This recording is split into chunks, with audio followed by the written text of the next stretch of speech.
എക്സ്ട്രോഫി of bladder. എക്സ്ട്രോഫി of bladder വളരെ റെയറായിട്ടുള്ള ഒരു birth ഡിഫക്റ്റാണ്. ഒരു കുഞ്ഞുണ്ടാകുമ്പോൾ ആ കുഞ്ഞിൻ്റെ യൂറിനറി ബ്ലാഡർ അബ്ഡോമനിലൂടെ പുറത്തേക്ക് പ്രൊട്രൂഡ് ചെയ്ത് വരും, എക്സ്പോസ്ഡ് ആയിട്ട് വരും.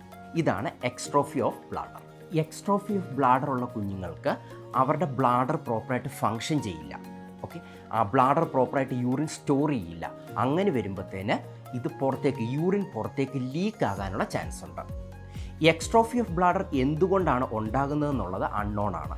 എങ്കിലും ഫാമിലി ഹിസ്റ്ററി ഇതിൻ്റെ ഒരു കോസായിട്ട് പറയപ്പെടുന്നുണ്ട്.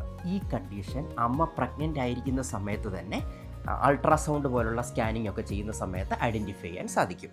ഇങ്ങനെ ഒരു കുട്ടി ജനിച്ചാൽ ഇതിന് വളരെ ഇമ്പോർട്ടൻ്റ് ആയിട്ട് ശ്രദ്ധിക്കേണ്ട കാര്യം, ഒരു കാരണവശാലും ഇൻഫെക്ഷൻ ആകാൻ പാടില്ല. ഓക്കെ, സോ കുഞ്ഞിന് എക്സ്ട്രോഫി ഓഫ് ബ്ലാഡർ ആണെങ്കിൽ ആദ്യമേ ചെയ്യുന്നത് അത് കവർ ചെയ്യുക എന്നുള്ളതാണ്. ഓക്കെ, കവർ ചെയ്ത് ഇൻഫെക്ഷൻ ആകാതെ സൂക്ഷിക്കണം. മെയിൻ ട്രീറ്റ്മെൻറ്റ് എന്നുള്ളത് സർജറിയാണ്. സർജറി ചെയ്ത് അത് ക്ലോസ് ചെയ്യുക.